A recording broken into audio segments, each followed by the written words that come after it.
Hello guys, how are you? I hope you all are doing well and staying safe. हमने previous video में versatile nature of carbon की carbon का versatile nature होता है, हमने ये पढ़ा था। कार्बन का वर्सेटाइल नेचर क्यों होता है, ये अभी अभी पढ़ना है कि क्यों होता है इसका नेचर वर्सेटाइल, कि ये डिफरेंट डिफरेंट बिहेवियर शो करता है, कुछ अजीब अलग अलग वो शो करता है। तो क्यों करता है? क्योंकि जो कार्बन होता है वो बहुत लार्ज नंबर ऑफ कंपाउंड्स बनाता है। इस वजह से जो कार्बन होता है उसका नेचर कैसा होता है? वर्सेटाइल नेचर होता है। तो ये कुछ प्रॉपर्टीज शो करता है। तो वर्सेटाइल नेचर ऑफ कार्बन जो है उसकी पहली प्रॉपर्टी क्या आती है कि ये कैटिनेशन प्रॉपर्टी शो करता है। अब कैटिनेशन क्या होता है? कैटिनेशन मतलब होता है कोई चीज़ सेल्फ लिंकिंग प्रॉपर्टी। कैटिनेशन का मतलब होता है सेल्फ लिंकिंग प्रॉपर्टी। मतलब कार्बन कार्बन की हम कितनी भी लंबी चेन बना सकते हैं, वो होती है हमारे पास कैटिनेशन, कि the linking of identically atoms together. Identically atoms का मतलब है कि सेम एटम्स को अगर हम एक साथ लिंक करें एक लॉन्ग चेन के अंदर, तो उसे हम बोलते हैं कैटिनेशन। कार्बन के पास कैटिनेशन शो करने की सबसे मैक्सिमम टेंडेंसी होती है, क्योंकि ये लॉन्ग चेन फॉर्म करता है और मे भी स्ट्रेट हो सकती है। जो चेन मतलब जो सेल्फ लिंकिंग प्रॉपर्टी होती है वो ज़रूरी नहीं है कि वो स्ट्रेट ही हो, वो ब्रांच भी हो सकती है, वो साइक्लिक ऑर्डर के अंदर भी हो सकती है, वो रिंग के अंदर, मतलब वो किसी भी फॉर्म में हो सकती है। तो जो कार्बन है वो कैटिनेशन प्रॉपर्टी शो करता है। दूसरी हमारे पास प्रॉपर्टी आती है tetravalency of carbon. Tetra valency, tetra का मतलब होता है चार, और वैलेंसी मतलब वैलेंस सेल के अंदर इलेक्ट्रॉन। कि कार्बन के पास क्या होती है? चार वैलेंसी होती है आउटर मोस्ट शेल के अंदर। क्योंकि carbon has four valency, it is capable of bonding for other atom of carbon और atom of the other element. कि ये चार अलग कोई भी कार्बन के एटम है या फिर कोई चार अदर एटम है या कोई एलिमेंट है उसको अपने अंदर ऐड कर सकता है। क्योंकि इसके वैलेंस सेल के अंदर कितने इलेक्ट्रॉन होते हैं? चार इलेक्ट्रॉन फ्री होते हैं। इस वजह से ये टेट्रावैलेंसी ऑफ कार्बन बोला गया है इसे, क्योंकि ये टेट्रावैलेंट होता है नेचर के अंदर। तो वर्सेटाइल की पहली वजह कैटिनेशन है। कैटिनेशन हमने पढ़ा सेल्फ लिंकिंग प्रॉपर्टी होती है कार्बन की। दूसरा है टेट्रावैलेंसी। टेट्रावैलेंसी क्या है? टेट्रावैलेंसी की कार्बन के अंदर, कार्बन के लास्ट सेल के अंदर क्या है? फोर वैलेंस इलेक्ट्रॉन है। थर्ड हमारे पास जो प्रॉपर्टी आती है वो आती है आइसोमेरिज्म। तो आइसोमेरिज्म क्या होता है? देखो, आइसो, आइसो वर्ड का मतलब होता है सेम। तो इसका मतलब क्या है कि एक ऐसे कंपाउंड्स जो, मतलब कंपाउंड तो डिफरेंट है लेकिन उनका जो मॉलिक्यूलर फॉर्मूला है वो क्या है? सेम है। और उनका जो मॉलिक्यूलर मास है वो क्या है? सेम है। लेकिन जो स्ट्रक्चर बन रही है, अरेंजमेंट बन रही है एटम की, वो क्या है? But of different arrangement. कि अरेंजमेंट, उनको अरेंज करने का तरीका बदला हुआ है लेकिन उनका मॉलिक्यूलर फॉर्मूला, मॉलिक्यूलर स्ट्रक्चर, ये सब, मॉलिक्यूलर मास वो क्या है? सेम है। अरेंजमेंट कैसी है? डिफरेंट है। जैसे पेंटेन है तो यहाँ पर देखो कार्बन कितने हैं? पाँच कार्बन है, तीन दो पाँच और दो सात और दो नौ, तीन बारह। हाइड्रोजन कितने हैं? मतलब जितने कार्बन है और उसके उनको बैलेंस करने के लिए हाइड्रोजन लगा के रखे हैं। सेकंड के अंदर देखो पांच कार्बन है लेकिन पांच कार्बन को अरेंज डिफरेंट वे में कर दिया। थर्ड के अंदर क्या है? इसके अंदर साइक्लिक ऑर्डर बना दी, यहाँ पे ब्रांच कर दिया। तो मतलब क्या है कि फॉर्मूला तो देखो सेम बन रहा है, मॉलिक्यूलर मास जो है वो सेम है, लेकिन इसका क्या कर दिया? अरेंजमेंट डिफरेंट कर दी। तो वो क्या होती है? आइसोमेरिज्म होता है। नीचे भी यही कर रखा है कि आइसोमेरिज्म दिखा रखा है कि फॉर्मूला तो सेम है लेकिन इसका जो अरेंजमेंट है वो चेंज हो गया।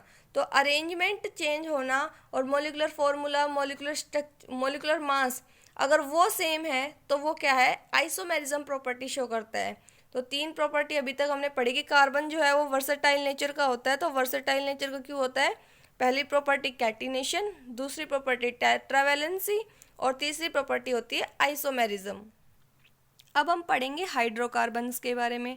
तो हाइड्रोकार्बन्स क्या होते हैं? देखो, हाइड्रो और कार्बन, हाइड्रोकार्बन के अंदर ही दो वर्ड छिपे हैं, एक हाइड्रो और एक कार्बन। हाइड्रो मतलब क्या होता है? हाइड्रो मतलब होता है हाइड्रोजन, और कार्बन मतलब कार्बन। कि एक ऐसा ऑर्गेनिक कंपाउंड बनेगा जिसके अंदर हाइड्रोजन भी होगा और कार्बन भी होगा। तो वो क्या होगा? वो उस टाइप के कंपाउंड हमारे क्या कहलाएंगे? वो कहलाएंगे हाइड्रोकार्बन। जैसे कि सबसे सिंपलेस्ट इसने बोला है कि सबसे सिंपलेस्ट एग्जांपल दिया है हाइड्रोकार्बन में मीथेन का। मीथेन का फॉर्मूला होता है CH4। CH4 मतलब कि कार्बन भी है और हाइड्रोजन भी है।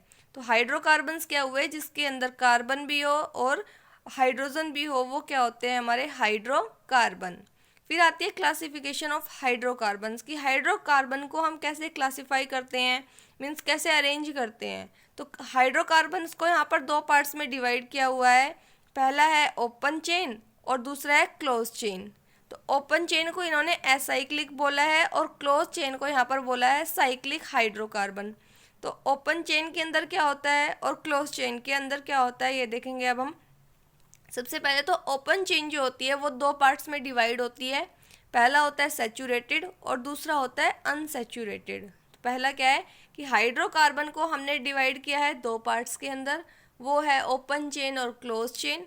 फिर हमने ओपन चेन को दो पार्ट में डिवाइड किया है, डेट इज सैचुरेटेड और अनसैचुरेटेड। फिर हमने अनसैचुरेटेड को दो पार्ट में डिवाइड किया है, that is alkenes and alkynes, और सैचुरेटेड को एक पार्ट में, डेट इज एल्केन। तो एल्केन, एल्कीन और एल्काइंस क्या होते हैं ये हमें पता होना चाहिए कि एल्केन क्या होता है, एल्कीन्स क्या होते हैं और एल्काइंस क्या होते हैं। दूसरा है हमारे पास क्लोज चेन। तो क्लोज चेन के अंदर आती है एलिफैटिक साइकिल और एरोमेटिक। एलिफैटिक मतलब साइक्लोब्यूटेन, जैसे जो साइकिल के अंदर हो वो होती है एलिफैटिक। और बेंजीन जो है ये रिंग फॉर्म बनाती है, तो ये क्या है, एरोमेटिक है। सबसे कॉमन एग्जांपल है एरोमेटिक का बेंजीन। अब हम डिस्कस करते हैं क्या कि सैचुरेटेड के अंदर सबसे पहला आता है एल्केन्स। तो एल्केन्स के बारे में डिस्कस करेंगे कि एल्केन्स क्या होता है। तो सबसे पहले हम देखेंगे सैचुरेटेड हाइड्रोकार्बन का पार्ट पढ़ रहे हैं, तो सैचुरेटेड हाइड्रोकार्बन क्या होते हैं। सैचुरेटेड हाइड्रोकार्बन का मतलब होता है जिसके अंदर सिंगल बॉन्ड हो। जो सिंगल बॉन्ड बनाता है मतलब ऐसे कार्बन कंपाउंड्स या फिर ऐसे जैसे कार्बन कार्बन के बीच में अगर सिंगल बॉन्ड होता है तो वो क्या होते हैं, हमारे सैचुरेटेड हाइड्रोकार्बन्स होते हैं। सैचुरेटेड हाइड्रोकार्बन्स को हम एल्केन्स बोलते हैं और इसका जर्नल फॉर्मूला होता है CnH2n+2। तो सैचुरेटेड हाइड्रोकार्बन का सबसे जर्नल फॉर्मूला क्या है, CnH2n+2। और सैचुरेटेड हाइड्रोकार्बन्स को हम एल्केन्स बोलते हैं। एल्केन की मेन पहचान होती है कि एल्केन में हमेशा सिंगल बॉन्ड आता है। तो जो भी सिंगल बॉन्ड आते हैं कार्बन के बीच में वो क्या होते हैं, एल्केन। यहाँ पर सेकंड है मतलब नेक्स्ट है हमारे पास अनसैचुरेटेड हाइड्रोकार्बन। अनसैचुरेटेड के अंदर मतलब अनसैचुरेशन आ जाता है। अनसैचुरेशन का मतलब डबल बॉन्ड या ट्रिपल बॉन्ड। तो या डबल बॉन्ड आ जाए या ट्रिपल बॉन्ड आ जाए तो वो होते हैं अनसैचुरेटेड हाइड्रोकार्बन। अनसैचुरेटेड हाइड्रोकार्बन्स के अंदर क्या होता है, इनका जर्नल फॉर्मूला होता है CnH2n। तो सैचुरेटेड के अंदर था CnH2n+2 और एल्कीन का क्या है CnH2n। तो इसमें डबल बॉन्ड या फिर ट्रिपल बॉन्ड, अगर डबल बॉन्ड आए तो एल्कीन होता है। एल्कीन को हमेशा डबल बॉन्ड, अगर डबल बॉन्ड है किसी के बीच में तो वो है एल्कीन, और अगर किसी के बीच में ट्रिपल बॉन्ड आ जाए तो वो होता है एल्काइन। तो एल्कीन का जर्नल फॉर्मूला क्या होता है, CnH2n। एल्केन का जर्नल फॉर्मूला होता है CnH2n+2। और जो अनसैचुरेटेड मतलब जो एल्काइंस होते हैं वो क्या होते हैं, उसमें ट्रिपल बॉन्ड होता है। तो जो उनका जर्नल फॉर्मूला होता है वो क्या होता है, CnH2n-2। तो यहाँ पर हमने बेसिकली पढ़ा अभी किसके बारे में, क्या पढ़ा था हमने, हाइड्रोकार्बन पढ़ा। हाइड्रोकार्बन के हमने दो पार्ट्स पढ़े कि हाइड्रोकार्बन को हम दो पार्ट में डिवाइड करते हैं, पहला है ओपन चेन और दूसरा है क्लोज चेन। ओपन चेन कितने टाइप की होती है, ओपन चेन दो टाइप की होती है, सैचुरेटेड और अनसैचुरेटेड। और क्लोज चेन भी दो टाइप की होती है, एलिफैटिक और एरोमेटिक। तो जो ओपन चेन होती है वो होती है सैचुरेटेड, ओपन चेन दो पार्ट्स में डिवाइड है, सैचुरेटेड और अनसैचुरेटेड। सैचुरेटेड के अंदर हमने पढ़ा एल्केन और अनसैचुरेटेड के अंदर हमने पढ़ा एल्कीन और एल्काइंस। एल्केन का क्या होता है, एल्केन के अंदर आती है सिंगल बॉन्ड और उसका हमने पढ़ा जर्नल फॉर्मूला। जर्नल फॉर्मूला क्या होता है उसका, CnH2n+2। और एल्कीन का जर्नल फॉर्मूला हमने पढ़ा क्या होता है, CnH2n और उसके अंदर आता है डबल बॉन्ड। एल्काइन में हमने जर्नल फॉर्मूला पढ़ा CnH2n-2 और उसके अंदर आता है ट्रिपल बॉन्ड। अब हम पढ़ेंगे क्लोज चेन के बारे में। क्लोज चेन दो टाइप की होती है, एलिफैटिक और एरोमेटिक। एलिफैटिक वो चीज़ें होती है जो रिंग के अंदर होती है, जिसके अंदर 3 या 3 से ज़्यादा कार्बन एटम होते हैं और सिमिलर प्रॉपर्टीज़ होती है एलिफैटिक हाइड्रोकार्बन की। मीन्स ऐसे हाइड्रोकार्बन्स जिसके अंदर 3 से ज़्यादा कार्बन एटम हो and have properties similar to aliphatic hydrocarbon. They are called aliphatic cycle और एलिसाइक्लिक हाइड्रोकार्बन्स बोलते हैं, जो साइकिल के अंदर हो, जैसे कि साइक्लोब्यूटेन, साइक्लोपेंटेन, साइक्लोहेक्सेन, जो ये एग्जाम्पल दे रखा है। और साइक्लो एल्केन्स का, इनको हम साइक्लो एल्केन्स बोलते हैं क्योंकि ये रिंग के अंदर होते हैं मेनली, तो इनको हम साइक्लो एल्केन्स बोलते हैं। तो इनका जो जर्नल फार्मूला है वो है CnH2n। जर्नल फार्मूला जो साइक्लो एल्केन्स का है वो क्या है, CnH2n, as it is of alkene. Alkene का भी CnH2n है और साइक्लो एल्केन का भी CnH2n है। और अभी हमने पढ़ा है एरोमेटिक रिंग के बारे में। तो अभी हमने पढ़ा था कि एरोमेटिक हाइड्रोकार्बन होते क्या हैं। एरोमेटिक हाइड्रोकार्बन ऐसे होते हैं जो जिसके अंदर, वो बेंजीन का एग्जांपल लिया था हमने, तो बेंजीन के अंदर 6 कार्बन तो मिनिमम होते हैं। तो ऐसा इसने बोला है एरोमेटिक का जो हाइड्रोकार्बन होते हैं वो साइक्लिक हाइड्रोकार्बन होते हैं, जिसके अंदर 1 और मोर 6 मेंबर्ड रिंग, कि 6 या 6 से ज़्यादा मेंबर की रिंग होती है, मेनली 6 मेंबर की रिंग होती है किसके अंदर, एरोमेटिक हाइड्रोकार्बन के अंदर, with alternate single and double bond, और अल्टरनेट पोजीशन पर सिंगल और डबल बॉन्ड होते हैं। जैसे जो ये बना रखा है ये बेंजीन का स्ट्रक्चर है, और इसके अल्टरनेट पोजीशन पर क्या दिखा रखे हैं, मतलब एक पर है पहले डबल बॉन्ड, फिर सिंगल बॉन्ड, फिर डबल बॉन्ड, फिर सिंगल बॉन्ड, फिर डबल बॉन्ड, फिर सिंगल बॉन्ड। तो अल्टरनेट पोजीशन पर क्या दिखा रखे हैं यहाँ पर, सिंगल बॉन्ड और डबल बॉन्ड। तो एरोमेटिक के अंदर क्या होता है, 6 मेंबर की रिंग बनेगी, और अल्टरनेट पोजीशन पर क्या होंगे, अल्टरनेट पोजीशन पर सिंगल या डबल बॉन्ड होंगे। तो ये था हमारा एरोमेटिक हाइड्रोकार्बन। अब हम पढ़ेंगे एल्काइल ग्रुप के बारे में। तो एल्काइल ग्रुप क्या होता है, एल्काइल ग्रुप का मतलब क्या होता है कि अगर हम हाइड्रोजन एटम को निकाल दें, मतलब कोई एक मॉलिक्यूल है और उसमें से अगर हम हाइड्रोजन एटम को निकाल दें तो उससे क्या होगा हमारे पास, तो उससे क्या होगा कि वो एल्काइल ग्रुप बन जाएगा। जैसे अगर हमने CH4 में से एक हाइड्रोजन निकाल दिया तो वो एल्काइल ग्रुप बन गया, मतलब कि जैसे CH3 बना तो CH3 क्या है, मिथाइल ग्रुप है। तो मीन्स एल्काइल ग्रुप क्या होते हैं, यूनिवेलेंट ग्रुप विद जर्नल फॉर्मूला। तो एल्काइल ग्रुप्स का जर्नल फॉर्मूला क्या होता है, CnH2n+1, और उनको हम मेनली R से डिनोट करते हैं। तो एल्काइल ग्रुप्स को डिनोट किससे करते हैं, R से। जर्नल फॉर्मूला क्या होता है, CnH2n+1।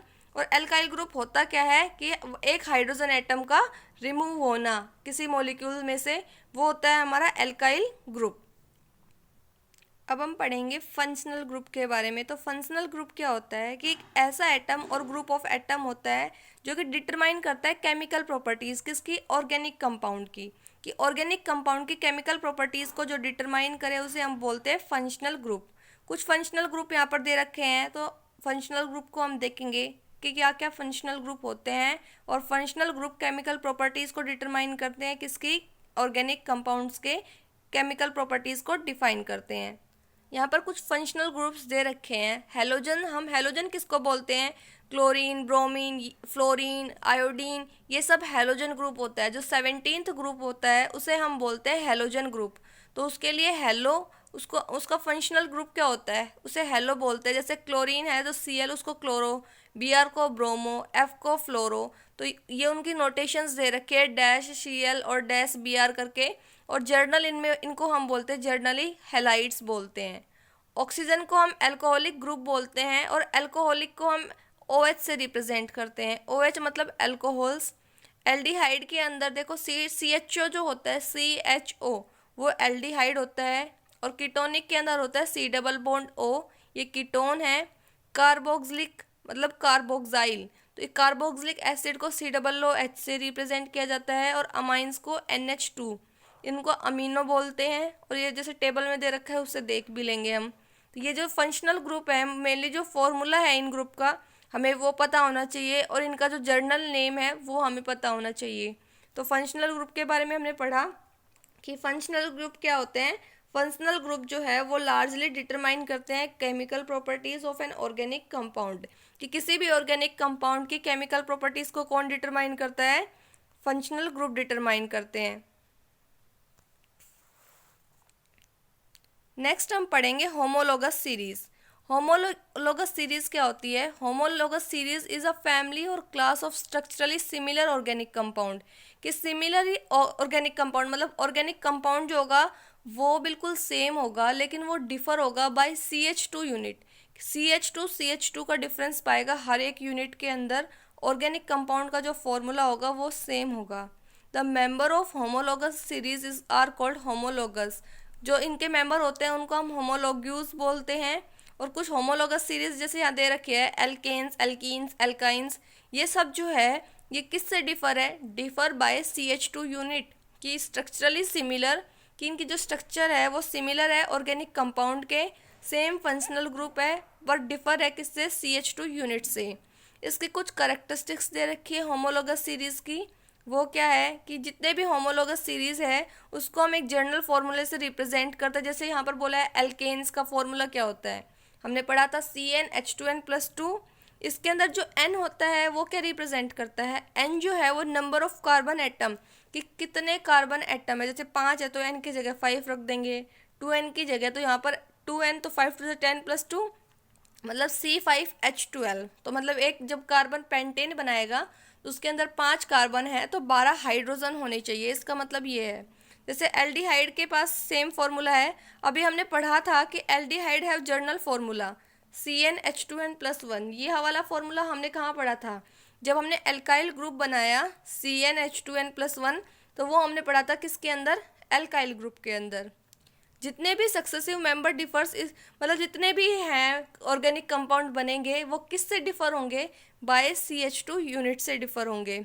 और मोलिकुलर मास जो होगा इन मेंबर के होमोलोगस सीरीज का वो कितने से डिफर होगा? 14 से डिफर होगा। मतलब मोलिकुलर मास डिफर होगा 14 से, और जो कॉमन डिफरेंस आएगा यूनिट का वो कितना आएगा? CH2 unit. जितने भी होमोलोगस सीरीज के अंदर होंगे उनकी जो केमिकल प्रॉपर्टीज है वो क्या होंगी? सेम होगी, क्योंकि इनके अंदर सेम फंक्शनल ग्रुप प्रेजेंट होंगे तो केमिकल प्रॉपर्टीज भी क्या होगी? सेम होगी। अब आता है नोमेनक्लेचर ऑफ ऑर्गेनिक कंपाउंड। तो नोमेनक्लेचर का मतलब क्या होता है? नोमेनक्लेचर का मतलब होता है नेमिंग। तो नेमिंग क्या होगी? नेमिंग हम करते हैं IUPAC के नेम से, और कुछ होती है कॉमन नेमिंग। तो कॉमन नेम क्या होते हैं? जो मतलब पुराने ऑर्गेनिक कंपाउंड्स के नाम रख दिए गए हैं उन्हीं को हम बोलते हैं कॉमन नेम, या फिर उसको दूसरा नाम देते हैं ट्राइबल नेम। कि अगर ऑर्गेनिक कंपाउंड्स के जो नाम थे पुराने और वो ही अगर हम बोल दें तो वो है उसके कॉमन नेम, और दूसरा होता है किसके बिहाफ पे? IUPAC naming. तो दो टाइप की नेमिंग होगी, एक कॉमन नेमिंग होगी, दूसरी IUPAC नेमिंग होगी। तो IUPAC की फुल फॉर्म क्या होती है? यहाँ पर बोला है international union of pure and applied chemistry. मतलब ये पूरे सिस्टम SI होती है। मतलब SI का मतलब क्या है? हर जगह फॉलो होती है। ये वाली जो सिस्टम होता है IUPAC नेमिंग होती है वो हर जगह फेमस फॉलो होती है। इस वजह से यहाँ पर IUPAC नेमिंग को बोला गया है इंटरनेशनल लेवल पर भी फॉलो होती है, union of pure and applied chemistry. अब यहाँ पर देखो दे रखे हैं वर्ड रूट, प्रीफिक्स, सफिक्स, इन सब चीज़ों के बारे में बताया गया है कि अगर एक कार्बन है तो एक कार्बन के लिए हम क्या लगाते हैं? मिथ। अगर 2 कार्बन है तो इथ, 3 है तो प्रोप, 4 है तो ब्यूट, 5 कार्बन है तो पेंट, 6 कार्बन है तो हेक्स, 7 है तो हेप्ट, 8 है तो ऑक्ट, और 9 है तो नॉन, 10 है तो डेक। तो मतलब बताया गया है कि अगर जितने कार्बन होंगे उस हिसाब से उनके वर्ड रूट कि मिथ, इथ, प्रोप क्या आएगा, कार्बन के हिसाब से क्या होगी? वर्ड रूट दिए गए हैं। तो it is also called root name. Word root को हम क्या और बोल सकते हैं? रूट नेम भी बोलते हैं। देखो अब बताया गया है कि अगर सिंगल बॉन्ड है तो हम क्या कौन सा वर्ड यूज़ करेंगे? सिंगल बॉन्ड के लिए हम एन यूज़ करते हैं, डबल बॉन्ड के लिए हम इन यूज़ करते हैं, और ट्रिपल बॉन्ड के लिए हम आइन वर्ड यूज़ करते हैं। ये हमने पहले भी देखा था एल्केन, एल्कीन और एल्काइन के अंदर। एल्केन था तो सिंगल बॉन्ड था, एल्कीन था तो डबल बॉन्ड था, और एल्काइन था तो ट्रिपल बॉन्ड था। एल्कोहल के ये हमने फंक्शनल ग्रुप पढ़ लिए हैं कि फंक्शनल ग्रुप एल्कोहल है मतलब OH, एल्डिहाइड है CHO। अब ये देखेंगे कि सफिक्स क्या यूज़ होंगे। OH है मतलब एल्कोहल है, एल्कोहल है तो मतलब पीछे क्या मिलेगा? ओल, OL। एल्डिहाइड के पीछे AL मिलेगा, कीटोन्स के पीछे ओन, और कार्बोक्सिलिक मतलब ओइक एसिड, NH2 मतलब अमाइन। कि सेकेंडरी सफिक्स क्या क्या यूज़ होते हैं, फंक्शनल ग्रुप क्या क्या यूज़ होते हैं, ये देख लेंगे हम। अब हमारे पास आते हैं एल्कोहल्स के अंदर। जैसे अभी हमने देखा था कि अल्कोहल का क्या होता है? OH, और वो जो सेकेंडरी सफिक्स होता है वो क्या होता है? ओल। तो अगर हमें नेमिंग करनी है, जैसे एक कार्बन है इसके अंदर और पीछे क्या लगा हुआ है OH, तो एक कार्बन के लिए हम क्या यूज़ करते हैं मिथ, और सिंगल बॉन्ड है तो एन, और OH है तो ओल, तो ये नाम क्या बन गया मिथेनॉल। ऐसे ही 2 कार्बन है तो इथेनॉल, 3 कार्बन है तो प्रोपेनॉल, इसके अंदर ये होता है। एल्डिहाइड के अंदर अभी हमने पढ़ा Al यूज़ होता है, जैसे HCHO, ये क्या होता है हमारा, इसको हम क्या बोलेंगे, देखो C एक कार्बन है तो मीथेन, और O लगा है पीछे वर्ड, तो इसके लिए हमने क्या बोला था CHO, वर्ड के लिए हम लगाते हैं मिथेनल, अल वर्ड यूज़ होगा, एल्डिहाइड है इसीलिए, तो इसका यूपीएससी नेमिंग क्या हो गई मिथेनल। तो गाइज़ आज के लिए इतना ही, मिलते हैं नेक्स्ट वीडियो के अंदर, तब तक चैनल को लाइक करें, शेयर करें एंड चैनल को सब्सक्राइब करना बिल्कुल भी ना भूलें।